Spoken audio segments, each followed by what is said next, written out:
in on this. It's sometimes said that Pakistan's nuclear weapons are under much greater control, much better command and control than Americans realize, and that to that extent we should ratchet back our anxiety a little bit, that this is a better controlled system and structure than we think. Well, my answer to your first question is that yes, I do believe that Pakistan is a dangerous place. But my second part of that answer is that not for the reasons the Americans think it is. The Americans don't get Pakistan.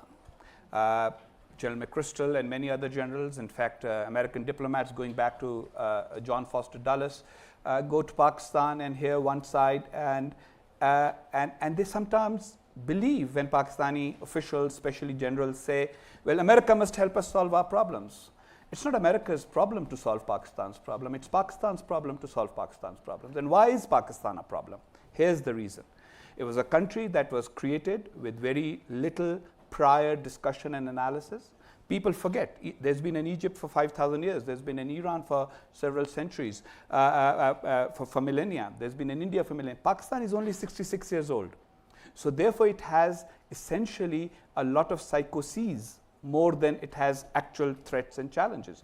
India, for example, I understand that Pakistanis are concerned about India, but as a Pakistani, I look at history, and of course I know that the American relationship to history is very unusual. It's the only country in the world where when somebody says that's history, he means that's irrelevant.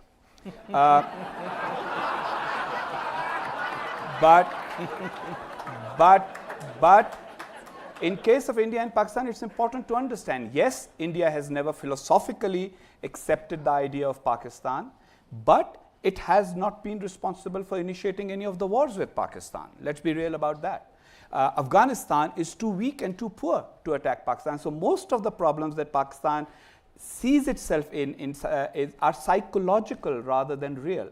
And the real problems are, we have not only 180 million people, we are 210 million according to this morning's estimates based on the population growth. Highest population growth rate in that region. Half the population is below the age of 21. 1/3 of them will never see the inside of any school. Forget about madrasas, religious schools, any school. They won't even go to a madrasa. 1/3 of that young population. 1/3 of the population lives below the poverty line. Another 1/3 lives just above it. And yet the country has nuclear weapons. And I am the only Pakistani who has had the guts, in my opinion, to say that, look, the nuclear weapons should have finally made us secure about India. We have mutually assured destruction, so India will never invade us if we really believe India is going to invade us. Well, guess what? We are now like the guy who keeps buying guns to try and protect himself, and then say, oh gosh, I can't sleep because I'm afraid somebody will steal my guns. And so now Pakistan has created this new psychosis that the Americans are going to come and take our nukes away.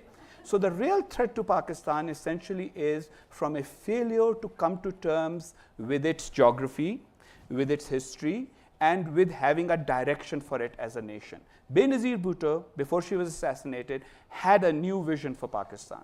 And her vision was, we will focus inwards, we will put the kids into schools, we will keep the nukes, but we will eventually sign up with some kind of international agreement that will make sure that we are not looked upon as a pariah. We will join globalization, and if American aid is available to us, we will use it like Korea did or Taiwan did. We are not going to live as an insecure nation, because that insecurity then makes people think, Al-Qaeda, well, how can we use them against our enemy, India, instead of considering them the enemy? And that is why we have these interrelated problems in Pakistan. So yes, dangerous place, but Americans sometimes